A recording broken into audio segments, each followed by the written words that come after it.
Hello, everyone.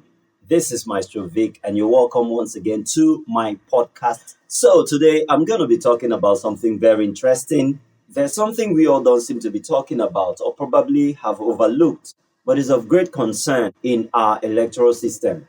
And from my keen observation, this concern is actually what determines who becomes Nigeria's president.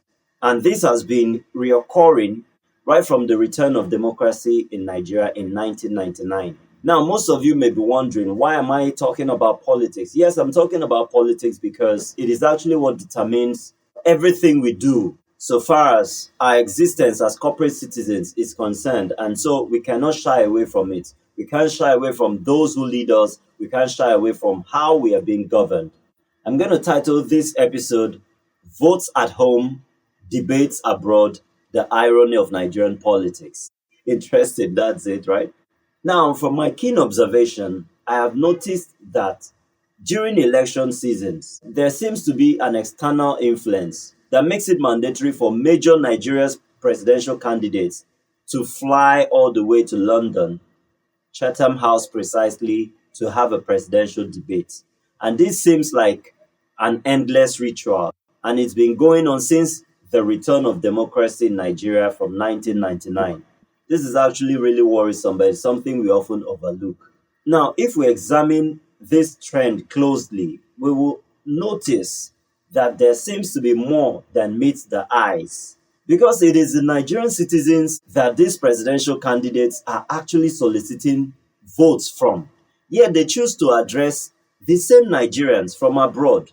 Well, I'm going to talk about this trend more on the next episode of this podcast. But before we go on, please kindly subscribe to my YouTube channel, follow me on all my social handles, join this conversation by sharing your thoughts on the comment section. Also, like and share this podcast so this project will continue to grow. Thank you so much. So, back to our conversation. Now, more disturbing is a trend that these same presidential candidates, especially incumbents or presidential candidates of ruling parties in Nigeria, deliberately ignore debates organized at home, but quickly jump at a chance to appear in London Chatham House for the same debates they are avoiding at home. Amazingly, the eventual acclaimed winners of the elections that are usually declared by INEC afterwards turn out to be those who performed abysmally at the Chatham House pre-election debates in London. Could this be a mere coincidence or an alignment of some sort between the Nigerian electoral body INEC and the London Chatham House?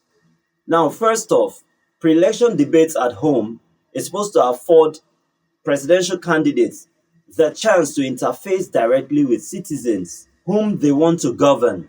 And a pre-election debate also affords the Nigerian citizens the opportunity to listen and scrutinize blueprints and manifestos of candidates in order to make informed decisions on whom to give their votes to.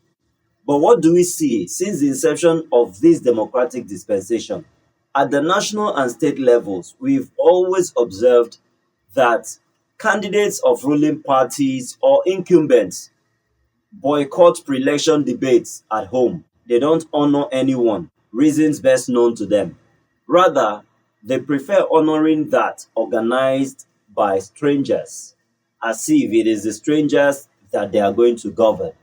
And the ironical twist to all of this is that it is this same presidential or governorship candidates that shun pre-election debate that INEC usually declare winner at the end of the day. Tell me how possible that is. It seems like magic or miracle to me. Have you ever seen such happen in other civilized climes? Just imagine America is organizing a presidential or governorship election, and let's say a particular candidate decides to boycott all the pre-election debates that are being organized. And at the end of the day, their American electoral body now announces such candidate as winner of the election. Like how? How possible is that? It's only in Nigeria we see these magics happen. I don't know how they manipulate this whole thing. I don't know how they make it happen. But this has become the norm because as it stands, it seems the country has been captured by just a few individuals. This is a very broad topic that should also form part of the electoral reform we are seeking to achieve. Because if these laws, the electoral laws, are not properly put in place, of course, we'll still have the shabbiness that we've always seen. And you see, at the end of the day, those that are not qualified will still come out to be those that will be declared winners of the election, whether by hook or by crook. In the next episode, I'm going to show us what we're going to do to stop this ugly trend. And trust me, you might think that our inputs don't count. They actually count. You may think they don't see us, they don't hear us, but they actually do.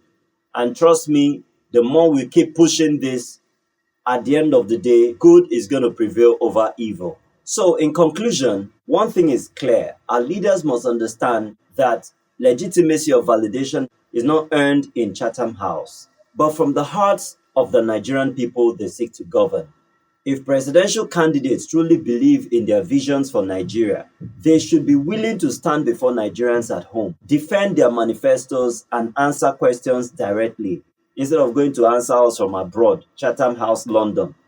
Until then, we must keep asking, challenging, and holding these leaders accountable. Nigeria belongs to all of us, and the future we desire will only come when we insist that our leaders must prioritize the welfare of Nigerian citizens above everything else. Let's keep this conversation alive. Share your thoughts on the comment section about what you think on this subject, because the power to reshape this country lies in our collective voice. Please engage in this podcast, like and share to enable me grow. Thank you so much. God bless you all.